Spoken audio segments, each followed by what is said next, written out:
Hello student, welcome to পাঠ ভবন YouTube channel. আজকে আমি তোদের জন্য নিয়ে এসেছি ক্লাস 6-এর বাংলা সাবজেক্টের ফার্স্ট ইউনিট টেস্টের কিছু ইম্পর্টেন্ট কোয়েশ্চেন অ্যান্সার। এপ্রিলের ফার্স্ট উইক থেকেই ফার্স্ট ইউনিট টেস্ট চালু হয়ে যাবে, তো আমরা কয়েকটা খুব হাতে গোনা এবং ইম্পর্টেন্ট কোয়েশ্চেন অ্যান্সার, যেগুলো তোদের বড় কোয়েশ্চেন খুবই কম আসবে, তাও আমি হাতে গোনা কয়েকটা কোয়েশ্চেন তোদের বলে দিচ্ছি, যেগুলো করে গেলে তোরা অনেকটাই উপকার পাবি।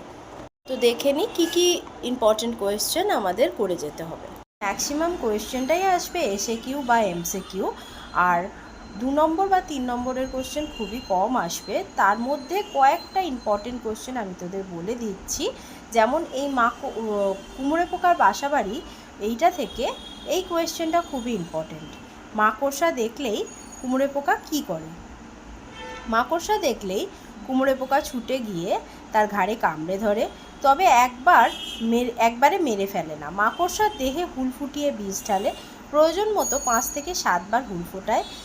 এতে মাকড়সা মরে না, কিন্তু অসাড় হয়ে যায়। তারপর মাকড়সাটিকে মুখে করে উড়ে গিয়ে কুঠুরির মধ্যে চিৎ করে শুয়ে তার উদরের পাশে লম্বাটে ধরনের একটি ডিম পাড়ে।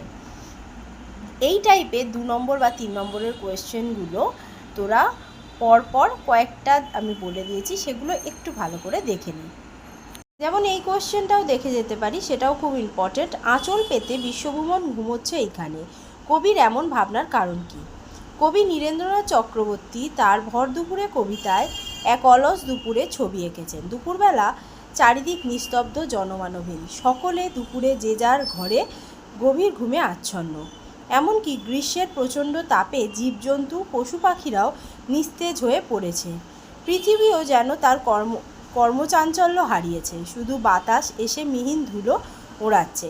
এমন দুপুরে সব কিছুই যেন স্তব্ধ হয়ে গেছে।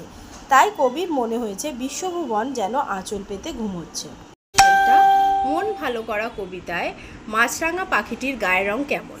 মন ভালো করা কবিতায় মাছরাঙার গায়ের রঙের মধ্যে রয়েছে নীল, লাল, সবুজ ও হলুদ বর্ণের মিশেল।